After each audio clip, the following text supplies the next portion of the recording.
School বন্ধ করার কথা একদম ভাবিস না।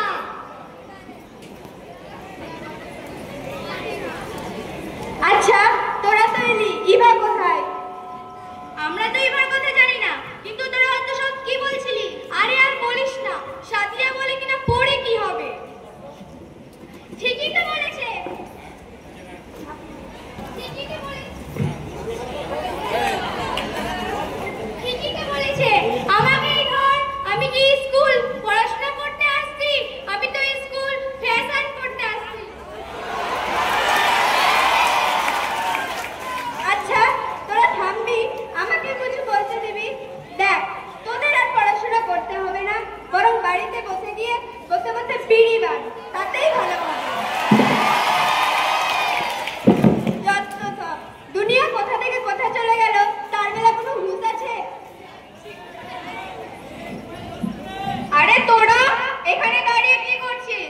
আরে আর বলিস না, সেই ইভার জন্য কতক্ষণ থেকে দাঁড়িয়ে আছি, এখনো আসছে না। আরে চল চল, আবার লেট হয়ে যাবে, আমাদের মাইবার স্যারের পড়া করতে হবে। হ্যাঁ চল চল, আমাদেরও মাইবার স্যারের পড়া করতে বাকি আছে। ঠিক আছে তাহলে তোরা থাক, চললাম আমরা।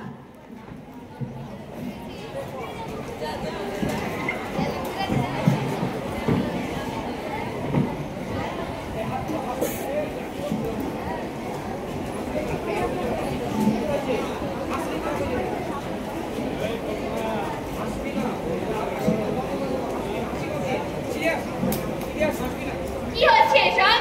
আমাকে একটু বল। এরা বলে কিনা পড়ে কি হবে, দেখ দেখ দেখ এরা কতই কি উন্নতি করেছে।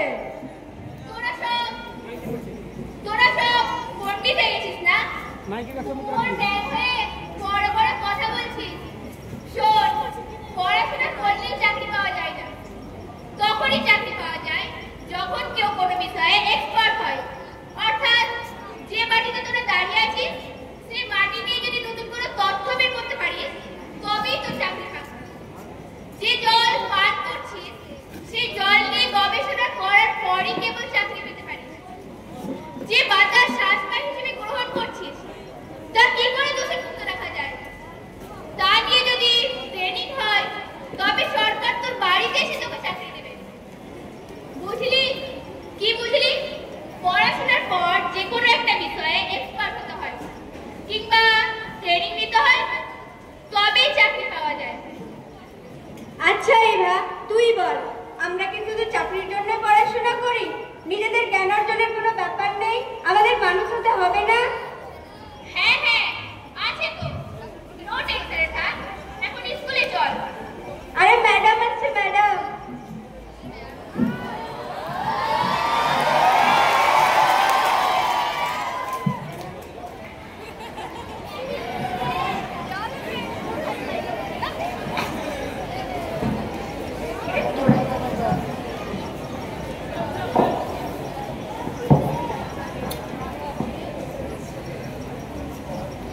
আরে তোরা এখানে কি হচ্ছে? তোদের এখানে ভরা রাস্তায়, স্কুলের টাইম হয়নি? সরি ম্যাডাম, ইভা আসতে দেরি করলো তাই। কেন? ইভা ছাড়া তোরা বুঝি অচল? ইভা স্কুলে না গেলে তোরা সারাদিন রাস্তায় দাঁড়িয়ে থাকবি? ম্যাডাম, ইভাকে কিছু ছেলে রাস্তা দিয়ে আসার টাইমে ডিস্টার্ব করে, তাই ওকে একা ছেড়ে যায় না, সঙ্গে করে নিয়েই যায়। আচ্ছা ঠিক আছে, তবে তাড়াতাড়ি আয়, দেরি করিস না, তাড়াতাড়ি চলে আয়। এই চল চল চল।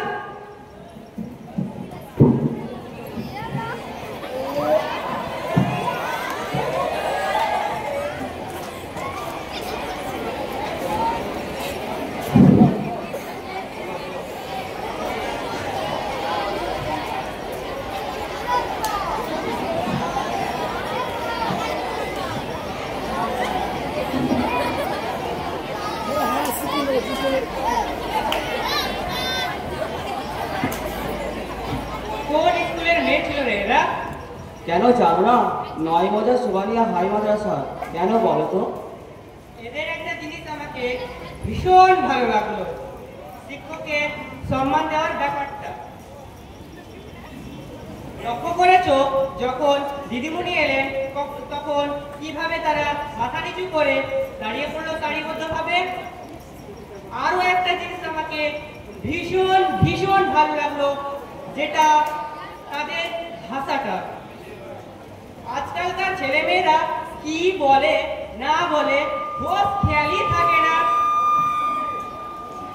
সত্যিই বলেছে ভাই, আমি তো ভেবেছিলাম মিশন ছাড়া এই গভর্নমেন্টের স্কুলে আমার ছেলে মেয়েকে পড়াবোই না, কিন্তু এখন দেখছি এই স্কুলে পড়াশোনা হয়। আমার মেয়েটা তো ক্লাস 5 এ পড়ছে। কেন সুমারিয়া হাই মাদ্রাসায় এত কিছু ভাবতে যেও না। ঠিক আছে, তাহলে আমার সমস্যার সমাধান হয়ে গেল। ঠিক আছে, তাহলে আমি হাই মাদ্রাসায় আমার মেয়েকে ভর্তি করবো। চলো চলো,